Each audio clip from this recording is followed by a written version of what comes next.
આપ સર્વોને હેતપૂર્વક જય શ્રી સ્વામિનારાયણ। આજની સત્સંગ કથા વાર્તા નિજ મંદિર સાવરકુંડલા। જય શ્રી સ્વામિનારાયણ। ભગવાન શ્રી હરિ એ શ્રીપુરના મહંતને વન વિચરણ વખતે પોતાનો અલૌકિક પ્રતાપ બતાવીને દિગ્મુખ કર્યા હતા, જે પ્રસંગ આપને પ્રેમપૂર્વક સાંભળીએ। શ્રી નીલકંઠ વર્ણી પ્રભુ વન વિચરણ વખતે હિમાલયની ગોદમાં આવેલા જે મઠના અધિપતિ મહંતે 1 લાખ રૂપિયાની આવક સહિત સમગ્ર મઠ અર્પણ કરવાનો ભક્તિભાવ દર્શાવ્યો હતો, એ શ્રીપુરનો મઠ અલકનંદા નદીના કિનારે આવેલો છે। નીલકંઠ પ્રભુ જ્યાં રાત વાસો કરીને રોકાયા હતા, એ અતિ પવિત્ર સ્થાન સમો એવો 200થી વધુ વર્ષો જૂનો કમલેશ્વર મઠ હતો। અલકનંદા નદીના પ્રવાહથી થોડે જ દૂર આવેલો આ મઠ એક રમણીય સ્થાન છે।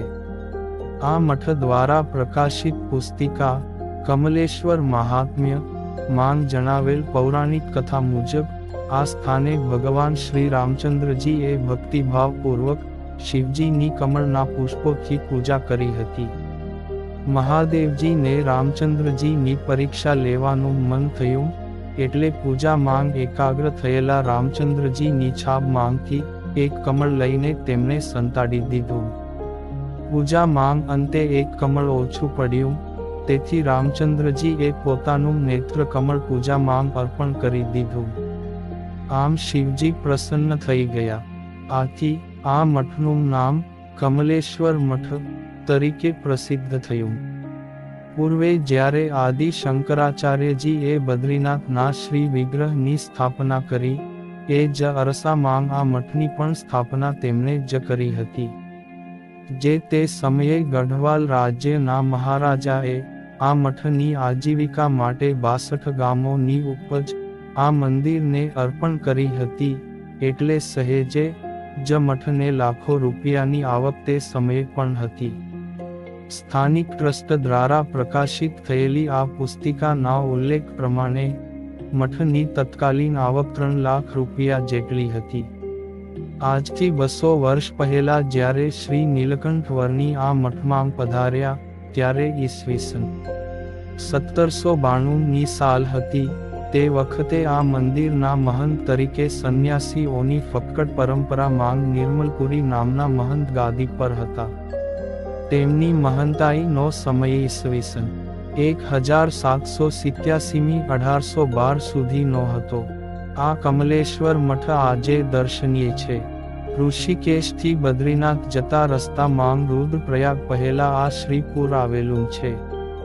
એ સંધ્યા સમયે જ્યારે વર્ણી વેશે બાળ પ્રભુ વિચરણ કરતા કરતા જ્યારે પધાર્યા ને મઠના ઉઘાડા ચોગાન માંગ મોટા વૃક્ષના છાનીડે આવીને પદ્માસન વાળીને ધ્યાનસ્થ બેઠા, એ વખતે સહુની જેમ મઠના મહંત પણ બાળ વર્ણીનું રૂપ જોઈને મોહ પામ્યા।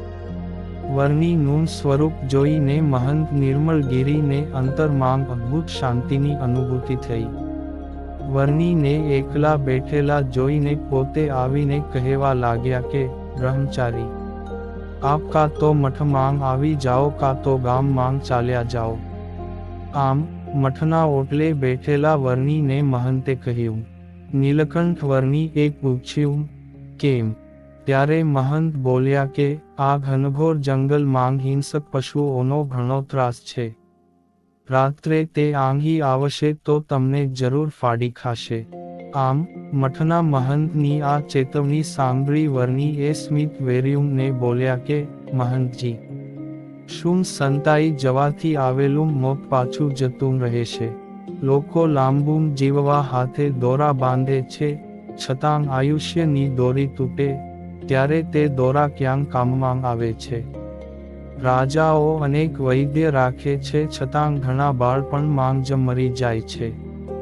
વહેલું મોડું મરવાનું છે, તે અમે જાણીએ છીએ, માટે મૃત્યુનો ભય અમને રહેતો નથી।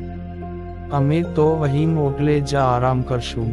અત્યાર સુધી હિમાલયની ગોદમાં શ્રીપુર નગરની બહાર આવેલા આ પ્રસિદ્ધ કમલેશ્વર મઠના મહંત ક્યારેય કોઈનાથી આટલા બધા આકર્ષાયા નહોતા।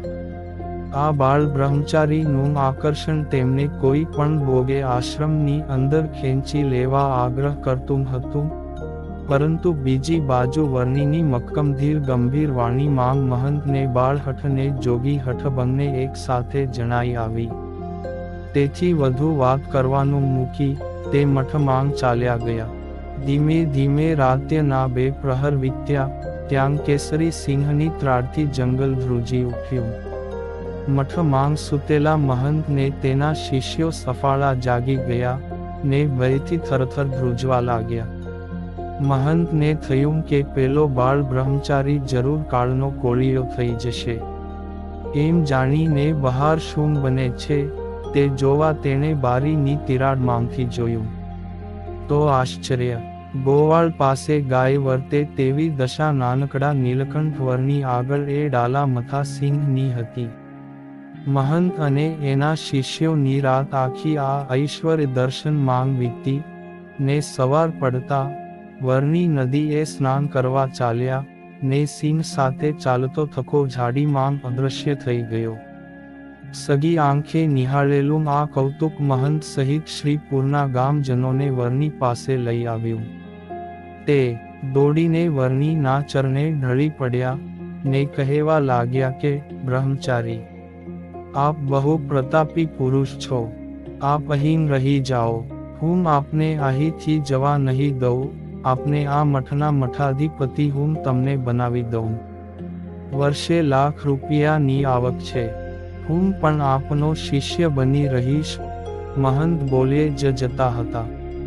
તેની વાત અટકાવી વરની વચ્ચે જ બોલ્યા કે, મહંતજી, જો દ્રવ્યની ઈચ્છા હોત તો ઘરનો ત્યાગ શું કામ કરત? જે વસ્તુની ઉલટી થઈ જાય તેને ખાવાની ઈચ્છા થતી નથી, તેમ અમે સંસારનો ત્યાગ કરી દીધો છે.